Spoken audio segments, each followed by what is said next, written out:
ನಿಂದಲೇ ಸತ್ತಿದ್ದಾರೆ ಅಂತ ಹೇಳಕ್ಕಾಗಲ್ಲ. ಯಾಕಂತಂದ್ರೆ ಅವ್ರಿಗೆ ಬೇರೆ ಅಸೋಸಿಯೇಟೆಡ್ ಡಿಸೀಸ್ಗಳಿತ್ತು. ಕಿಡ್ನಿ ಸಮಸ್ಯೆ, ಹಾರ್ಟ್ ಸಮಸ್ಯೆ, ಶ್ವಾಸಕೋಶದ ಸಮಸ್ಯೆ, ಈ ತರದ ಕಾಯಿಲೆಗಳಿತ್ತು. ಬ್ಲಡ್ ಪ್ರೆಷರ್, ಡಯಾಬಿಟಿಸ್, ಈ ತರದ ಸಮಸ್ಯೆಗಳಿತ್ತು. ಮತ್ತೆ ಪಾಸಿಟಿವ್ ಕೋವಿಡ್ ಪಾಸಿಟಿವ್ ಕೂಡ ಇತ್ತು. ಹಾಗಾಗಿ 3 ಜನರು ಕೋವಿಡ್ ನಿಂದಲೇ ಸತ್ತಿದ್ದಾರೆ ಅಂತ ಹೇಳಕ್ಕಾಗಲ್ಲ. ಬೇರೆ ರೋಗಗಳಿದ್ರು ಕೂಡ ಸತ್ತಿರ್ಬೋದು, ಆದ್ರೆ ಅವ್ರಿಗೆ ಕೋವಿಡ್ ಪಾಸಿಟಿವ್ ಇತ್ತು.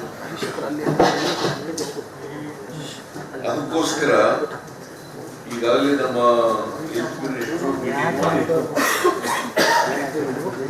ಟೆಕ್ನಿಕಲ್ ಅಡ್ವೈಸರಿ ಜೊತೆಯಲ್ಲಿ ಮತ್ತೆ ಅಧಿಕಾರಿಗಳ ಜೊತೆಯಲ್ಲಿ ಆ ಮೀಟಿಂಗ್ ನಮ್ಮ ಮೆಡಿಕಲ್ ಎಜುಕೇಶನ್ ಬೇರೆ ಮೀಟಿಂಗ್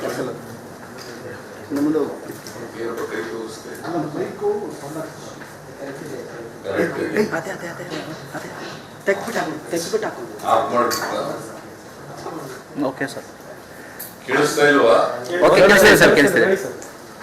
ಸೊ ಅದಕ್ಕೋಸ್ಕರ ಇವತ್ತು ಟೆಕ್ನಿಕಲ್ ಅಡ್ವೈಸ್ ಕಮಿಟಿಯವ್ರ ಜೊತೆ ಚರ್ಚೆ ಮಾಡಿ ಅವರು ಕೊಟ್ಟಿರ್ತಕ್ಕಂಥ ಸಲಹೆಗಳನ್ನು ನಾನು ಬಹಳ ಸ್ಪಷ್ಟವಾಗಿ ಹೇಳಿದ್ದೇನೆ ಅಧಿಕಾರಿಗಳಿಗೆ, ಯಾವುದೇ ಕಾರಣಕ್ಕೆ ಹಿಂದೆ ಮಾಡಿದಂತ ತಪ್ಪುಗಳನ್ನ ಮರುಕಳಿಸಬಾರದು. ಆಕ್ಸಿಜನ್ ಕೊರತೆಯಾಗಲಿ, ಬೆಡ್ ಕೊರತೆಯಾಗಲಿ, ವೆಂಟಿಲೇಟರ್ ಕೊರತೆಯಾಗಲಿ, ಇವ್ಯಾವ ಕೂಡ ಇರಬಾರದು. ಜೊತೆಗೆ ಯಾರಿಗೆ ಅಸೋಸಿಯೇಟೆಡ್ ಡಿಸೀಸ್ಗಳಿದ್ದಾವೆ ಅವರು ಕೂಡ ಟ್ರೀಟ್ಮೆಂಟ್ ಮಾಡ್ತಕ್ಕಂಥ ಎಲ್ಲ ವ್ಯವಸ್ಥೆಯನ್ನು ಮಾಡಬೇಕು. ಈಗ ಡಯಾಲಿಸಿಸ್ ಮಾಡಬೇಕಾದ್ರೆ ಅದು ಮಾಡಬೇಕಾಗ್ತದೆ, ಹಾರ್ಟ್ ಪ್ರಾಬ್ಲಮ್ ಇದ್ರೆ ಅದಕ್ಕೆ ಮಾಡಬೇಕಾಗ್ತದೆ, ಶ್ವಾಸಕೋಶ ಸಮಸ್ಯೆ ಇದ್ರೆ ಅದಕ್ಕೆ ಮಾಡಬೇಕಾಗ್ತದೆ. ಈ ರೀತಿಯಾಗಿ ಬೇರೆ ಕಾಯಿಲೆಗಳನ್ನು ಕೂಡ ಗಂಭೀರವಾಗಿ ಪರಿಗಣಿಸಿ ಅವರಿಗೆ ಟ್ರೀಟ್ಮೆಂಟ್ ಕೊಡ್ತಕ್ಕಂಥ ಮಾಡಬೇಕು. ಇನ್ ಅಡಿಷನ್ ಟು ದಟ್, ಕೋವಿಡ್ಗೆ ಸಂಬಂಧಪಟ್ಟಂತೆ ಅದಕ್ಕೆ ಟ್ರೀಟ್ಮೆಂಟ್ ಮಾಡ್ತಕ್ಕಂಥದ್ದನ್ನು ಕೂಡ ಮಾಡಬೇಕು. ಯಾವುದೇ ಕೊರತೆ ಆಗಬಾರ್ದು.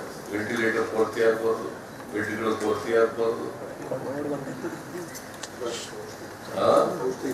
ಔಷಧಿಗಳ ಕೊರತೆ ಆಗಬಾರ್ದು. ಇವೆಲ್ಲರೂ ಮಾಡಬೇಕು. ಜೊತೆಗೆ